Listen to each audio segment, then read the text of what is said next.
수업 시간에 집중하는 아이들이 없어요. 교과서 이렇게 돌아다니면서 보면은 그림 그리고 있는 거예요, 애들이. 그 다음에 너 앞에 넘겨가면 직접 문제를 풀어야 되는데 깨끗해, 애들이. 풀어가면 못 풀죠, 애들이. 생각보다 현실은 되게 심각한 경우가 많다. 상당해. 대기자 TV. 부모님들이 담임 선생님을 되게 어려워하잖아요. 어려워하죠. 예. 그래서 뭐 바쁘실 거라고 생각을 하고 또는 괜히 내가 연락해서 우리 아이에게 뭐 불이익이 있는 거 아니라고 생각하실 수 있는데 네. 저는 최대한 좀 이렇게 많이 연락을 하셨으면 좋겠어요. 전화는 조금 부담스럽거든요. 왜냐면 워낙 이렇게 막 민원 넣거나 그런 분들이 많으셔서 학부모님이 전화가 딱 오면 교사 입장에서는 덜컥 또 내가 뭐 얘한테 잘못 얘기했나? 얘가 또 뭐 집에 와서 무슨 얘기를 했나라고 해서 겁을 먹을 수 있으니까 문자를 많이 활용하시면 좋아요. 문자를 많이 보내주시면 좋은데 그러니까 예를 들어서 뭐 우리 아이가 뭐 요즘에 많이 힘들어하는 것 같은데 수업 시간에는 뭐 수업 태도가 어떤지 뭐 걱정입니다. 뭐 선생님 알려주시면은 뭐 집에서 지도를 잘 하겠습니다라고 보내주시면은 담임 교사 입장에서는 뭐 이런 문자를 보냈냐고 다시 보내지 마세요. 그렇게 할 사람은 없잖아요. 네, 그러니까 문자는 얼마든지 자유롭게 할 수 있으니까. 근데 이제 어떤 분들은 휴대폰을 공개 안 하는 분도 계세요. 요즘에는 투폰을 쓰고 휴대폰 번호를 2개 쓰거나 아니면은 교실 번호만 알려주거나 아예 사생활 보호 측면에서. 근데 그런 분들 같은 경우에는 알림장에다가 포스트잇을 써서 보내주시면 되죠. 그래서 저도 재작년에 4학년 담임을 할 때 어떤 어머니가 그 아이 이제 수영부 아이였는데 그 어머니가 포스트잇을 써서 이제 아이가 가져온 거 이거 엄마가 선생님 갖다 드리려고 하면서 제가 봤더니 우리 아이가 수영대회 앞두고서 매일 새벽 훈련을 한다. 그래서 아이가 혹시 피곤해하면은 훈련 시간도 좀 조정하거나 할 테니까 선생님 좀 주의 깊게 봐주시면 좋겠다고. 근데 저는 그 아이가 수영부인 건 알았는데 새벽 훈련하는 것까지 몰랐으니까. 맞아요. 디테일한 걸 다 알 수 그렇죠. 없죠. 예. 그러니까 저는 교사 입장에서 오히려 고맙고 걔를 눈여겨보는 거죠. 그래서 오히려 이렇게 말 한마디라도 너 새벽 훈련하는데 괜찮니? 피곤하진 않아? 라고 얘기하니까 그 아이도 좋아하고 예. 학교에서 교사하고 이제 학부모하고 공식적인 소통하는 게 한 학기에 한 번씩 있는 학부모 상담 기간인데 예, 학부모 상담 기간. 상담 팁 좀 주세요, 선생님. 어떤 걸 질문 드려야 되고 이런 부분. 보통 1학기 상담 때는 부모님들이 많이 정보를 주셔야 되고 왜냐면은 보통 3월 말에 1학기 상담을 진행되니까 담임교사 입장에서는 아직 한 달도 안 됐기 때문에 그 아이에 대해서 파악하기가 어려우니까 그렇죠. 부모님이 우리 아이의 뭐 장점과 단점도 좀 얘기해 주시면 좋고요. 근데 그거를 뭐 단점 들었다고 해서 얘가 뭐 이런 안 좋은 버릇이 있군 해서 뭐 기록해놨다가 뭐 가만 안 둘 거가 아니고 참고하는 거니까. 그래서 1학기 상담에서는 가능하면은 부모님들이 우리 아이의 특징에 대해서 뭐 건강상의 뭐 신체상의 특징, 건강상의 문제 그런 거에 대해서 최대한 알려주시고 2학기 때는 선생님한테 이제 좀 많은 것들을 물어보고 우리 아이가 수업 태도라던가 과제는 잘해오는지 친구들과 관계 어떤지 우리 아이의 부족한 점은 무엇인지 그런 것들을 조언을 좀 구하셔야 되죠. 그래서 예, 저는 학부모 상담은 가능하면은 전화 상담이라도 꼭 하시기를 바래요. 그래야 예, 되죠. 예. 근데 바쁘다거나 또는 뭐 학년이 올라가면 학부모 상담을 안 하는 분들이 많거든요. 아, 그래요? 예, 예. 안 하는 분들 계세요? 많아요. 예. 고학년들은. 그러니까 저학년들은 많이 하는데 워킹맘인가요? 워킹맘이고 그냥 잘하겠거니 생각하는 거죠. 우리 아이는 문제가 없을 거라고 생각하시는 거죠. 근데 부모님의 시선하고 교사 시선은 다르니까 저는 꼭 하시는 게 맞다고 생각해요. 지금 이제 새학기가 시작된 지 얼마 안 됐는데 예. 덧붙여서 혹시 새학기 초등 저학년과 고학년으로 나눠서 이런 부분 좀 새학기에 신경 써야 된다. 한두 가지 정도만 팁을 준다면요. 어떤 것이든 좋습니다. 새학기에서 중요한 점은 저학년 같은 경우는 사실 학교에서 크게 배우는 내용들이 학습 측면에서는 없거든요. 그러니까 저학년은 우리 아이가 학교 가는 걸 즐거워하고 학교의 생활에 잘 적응을 하는지 그래서 아예 교육과정상에서도 저학년은 기본 생활 습관, 기초 학습 습관이라고 해서 우리 아이가 학교에 가서 다른 아이들과 잘 어울려서 생활할 수 있는지 그다음에 40분 수업 시간에 자리에 앉아서 올바르게 선생님의 말씀을 잘 듣고 할 수 있는지 그러니까 그런 생활 습관 측면이 중요하기 때문에 부모님들이 우리 아이가 그렇게 생활을 잘 하는지 자꾸 대화하고 이야기하면서 그러니까 저학년은 사실은 한글 공부하고 수학에서는 덧셈 뺄셈 그다음에 이제 초2 정도에서 2학기 때 구구단이 나오니까 그 정도가 제일 중요하지 뭐 특별하게 어렵거나 힘든 내용은 없거든요. 학습 그러니까, 면에서는. 예, 그러니까 우리 아이가 학교 가는 걸 즐거워하고 친구들과의 뭐 문제가 없고 잘 지내는지 그것만 신경 써주시고 뭐 재밌었니 뭐 어땠니 뭐 넌 친구 누구하고 친하면서 그런 걸 좀 파악해 주시면 좋죠. 저학년들은. 그러면 습관을 좀 잡아주고 가는 게 더 도움이 되겠네요. 초등에서도 역시 영어, 수학이 중요하거든요. 그러니까 다른 과목은 좀 이렇게 극단적으로 얘기해서 저도 물론 초등 교사지만 사회나 과학이나 이런 과목들은 초등학교 3학년 때 공부를 못해도 공부를 안 해도 아예 사회 공부를 안 해도 4학년 때 가서 초등 4학년 때 사회 공부를 하는데 문제가 없거든요. 과학도 마찬가지고요. 근데 영어나 수학은 특히 수학은 한 단원이라도 못하면 그게 분명히 학습 결손이 발생해요. 왜냐하면 수학은 계열성에 따라서 구성이 돼서 치밀하게 구성돼 있어서 그래서 부모님들이 가장 크게 오해하시는 게 우리 아이가 우리 아이 학년에 맞는 학습 수준을 갖추고 있다고 생각하시거든요. 그러니까 우리 아이가 4학년이면 당연히 4학년에 해당하는 수준을 갖추고 있을 거라고 생각하시는데 다른 과목은 그렇지 않은데 영어 수학은 꼭 그걸 확인해 보시는 게 좋아요. 우리 아이가 진짜 4학년에 맞는 수학 실력을 갖추고 있는지 영어 실력을 갖추고 있는지 그럼 그건 어떻게 확인할 수 있는데요. 그거 아까 말씀드린 에듀넷을 확인한다거나 거기서 전학년의 문제들을 확인할 수 있으니까 그거 가지고서 우리 아이가 진짜 4학년인데 4학년 문제를 풀 수 있는지 개념들을 아는지 물어보고 확인해 보시면 좋죠. 선생님 만약에 원격 수업이랑 지금 대면 수업이 계속 병행될 것을 염두에 두고 만약에 원격 수업 같은 경우에는 얘가 원격 수업 선생님 말씀을 잘 듣고 있나 이거는 어떻게 파악할 수 있을까요? 상당히 좋은 질문인데요.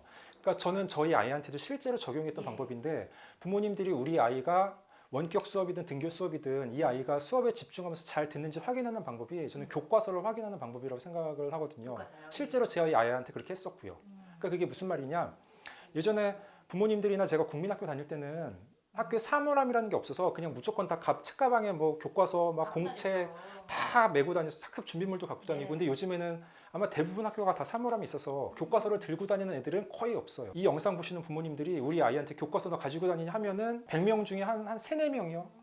전혀 안 그래요, 전혀. 그러면 부모님 중에 아이 교과서 못 본 분들도 많으시네요. 많죠. 조금 관심 있는 분들은 교과서를 2권씩 그러니까 한 권을 더 사세요, 부모님들이. 부모님 용으로. 예. 제가 꼭 권해드리는 방법은 우리 아이한테 국어, 수학, 사회, 과학, 영어 그걸 주지교과라고 하는데 그 과목 교과서를 금요일에 집에 가지고 오게 하는 거죠.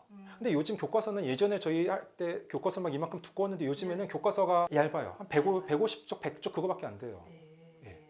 그러면 그걸 가지고 뭘 확인할 수 있느냐? 아이들한테 수업에 집중했는지 얘가 그걸 물어보는 거죠. 그럼 예를 들어서 국어는 제시문을 물어보고 국어는 항상 제시문이 있으니까 제시문 물어보고 수학은 수학 개념을 말할 수 있는지 수학 문제를 똑같이 한번 내보고 얘가 풀 수 있는지 예. 영어는 키 익스프레션하고 단어를 아는지 사회는 교과서에 중요한 개념들이 이렇게 까만 글씨로 써져 있거든요. 그래서 개념을 얘가 말할 수 있는지 예. 과학은 실험 과정이나 절차를 얘가 말할 수 있는지 그래서 아이한테 근데 그걸 대신 이제 엄마가 부모님이 너 어디까지 배웠어? 너 이거 알아? 왜 몰라? 빨리 말해봐! 이렇게 하는 게 아니고 편하게 이게 대화하듯이 그게 좀 습관으로 자리 잡아야 되죠. 그래서 그러면은 어느 정도 정기적인 시간을 그렇죠. 정하고 예. 하는 게 낫겠네요. 그래서 저도 저희 아이가 초사 때부터 그걸 했거든요. 초사 때부터 이제 교과서를 가지고 오라고 해서 근데 저도 처음엔 그 생각을 못 했는데 제가 교사가 돼서 아이들하고 생활하다 보니까 수업 시간에 집중하는 아이들이 없어요. 교과서를 이렇게 돌아다니면서 보면은 그림 그리고 있는 거예요, 애들이. 그 다음에 너 앞에 넘겨봐면 직접 문제를 풀어야 되는데 깨끗해요, 애들이. 풀어가면 못 풀죠, 애들이. 생각보다 현실은 되게 심각한 상당히 경우가 심각해요, 많다. 요즘에는 교과서를 쓰고서 버리거든요, 바로. 예. 집에 가져가거나 아니면 학교에서 버리는데 초등 교과서가 진짜 좋은 책이거든요. 예. 그러니까 저는 초등학교 공부의 가장 기본은 교과서라고 생각하는데, 그러니까 부모님들이 이렇게 교과서를 가지고 와서 확인을 하면은 아이 입장에서는 교과서가 중요한 거구나. 그 다음에 부모님이 매번 확인을 해요. 그럼 아이는 처음에는 반발을 해요. 저희 아이도 막 다른 아이들 안 하는데 내가 무겁게 내가 이걸 왜 하기 싫어 안 할래 막 하다가 저도 이제 막 달래다가 또 막 이렇게 협박도 하고 막 그랬었는데 나중에 이제 얘가 습관으로 자리 잡으니까 그러니까 애가 오히려 더 막 자랑을 해요 저한테. 아빠 나 오늘은 하면서 뭐 이런 활동을 친구들 아닌데 자기가 대표로 이걸 써서 이걸 앞에 나가서 발표했다고 얘기하고 그럼 아이 입장에서도 수업 시간에 더 집중하는 효과가 있는 거죠. 예. 그러니까 아이도 부모님이 교과서가 중요하다고 하고 매주 확인을 하니까 내가 수업 시간 집중을 해야 되겠구나. 그러니까 부모님들이 한번 온라인 수업을 아마 올해도 병행할 텐데 온라인 수업 때는 교과서에 이렇게 애들이 하는데 제가 봤을 때는 아마 부모님들이 확인해 보시면 깜짝 놀랐을 텐데 교과서 펴놓고 영상 틀어놓고서 직접 쓰거나 안 하거나 그래도 낙서하거나 그림 그리거나 뭐 다른 뭐 만화책 보거나 그런 아이들이 한 반 정도는 좀 그럴 거라고 장담할 수 있어요 제가. 대부분 원격 수업에서 선생님들이 또 숙제를 많이 내주시는 경우들이 굉장히 많더라고요. 얘 아이가 진짜 수업을 따라오는지를 모르시니까 그래서 이 숙제에 대한 부담감이 굉장히 크시거든요. 그러면 엄마 입장에서는 숙제, 학교에서 내주는 원격 수업 때 내주는 숙제는 어떻게 좀 지도해야 된다고 보세요? 온라인 수업에서는 학교에서의 수업처럼 그렇게 수업 시간을 뭐 40분씩 길게 가져가지를 않거든요. 그러니까 수업이 아무래도 그게 뭐 실시간 수업이든 컨텐츠 중심 수업이든 학교에 오는 것보다 짧게 끝나니까 선생님 입장에서도 이렇게 뭐 미안한 마음도 있고 해서 일부러 숙제를 과도하게 내주는 편이거든요. 근데 저희 아이도 이제 작년에 초6이었는데 숙제를 너무 많이 내주니까 아이는 되게 힘들어해서 막 와이프가 막 어떻게 할까 막 전전긍긍했는데 저는 그냥 아이가 하는 수준에서 두라고. 못하면 못하는 대로 하면 하는 대로 아예 못하는 건 아니고 하면 해야 되는데 아이가 뭐 못하면 못하는 거고 그러니까 부족하면 부족한 거고 잘하면 잘하는 거지 그거에 가지고서는 뭐 그거 물론 초등에서 수행평가에 그게 반영이 되긴 하지만 초등학교에서는 어차피 뭐 생활 성적표라든가 수행 평가가 큰 의미가 없으니까 네. 그 아이가 수업에 집중하고 잘 하는 게 중요하지 그 과제에 대해서는 부모님들이 크게 부담을 갖거나 뭐 도와주시거나 그럴 필요는 없다고 생각합니다. 아, 과제를 완벽하게 할 옆에서 필요는 없다고 도와줘야 생각해요, 된다는 그 저는. 강박관념 좀 예, 버려라. 그러니까 저는 차라리 과제는 그냥 과제는 안 하면 좀 그건 그러니까 네. 부족하면 부족한 대로 아이가 직접 하고 예. 저는 온라인 수업이었으면 거기에 더 집중해서 복습하는 게 저는 더 중요하다고 생각해요. 밤에 자기 전에 본인이 일기를 저희 아이도 이제 일기를 안 쓰는데 네. 공부 일기는 이제 쓰라고 해서 공부 일기 쓰는데 공부 일기는 그냥 백지 공책이에요. 거기다가 내가 오늘 공부한 거를 쓰는 거예요. 내가 만약에 오늘 수학을 공부했으면 나 오늘 뭐 수학 그럼 수학 뭘 공부했는지 네. 우리 애들이 살아갈 시기는 이제 막 AI 지금 막 컴퓨터 막 그렇게 하기 때문에 이제 막 더 이상 막 단순하게 암기하고 막 외우고 그런 시대가 아니고 아이가 진짜 정확하게 그 개념을 아는지 그래서 그걸 응용할 수 있는지 적용할 수 있는 거니까 네.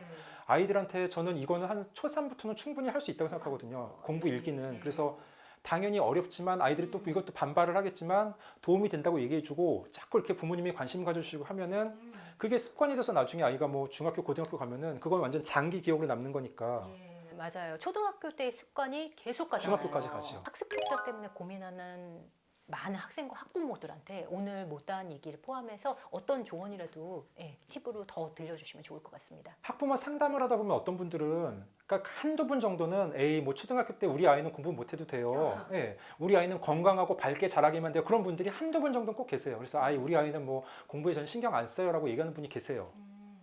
좋아요. 그럴 수 있죠. 부모님의 뭐 교육관이나 철학이 그러면 그럴 수 있는데 초등학교는 40분 수업에 10분이 쉬는 시간인데 아이들이 초3이면 지금 10살이거든요. 근데 10살짜리 아이가 수학 시간에 고개를 숙이고 있고 선생님하고 눈을 마주치지 못하고 창밖을 보고 있고 수업 시간에 낙설하고 있어요. 그럼 그 아이는 쉬는 시간 10분만 활기차고 즐거워요.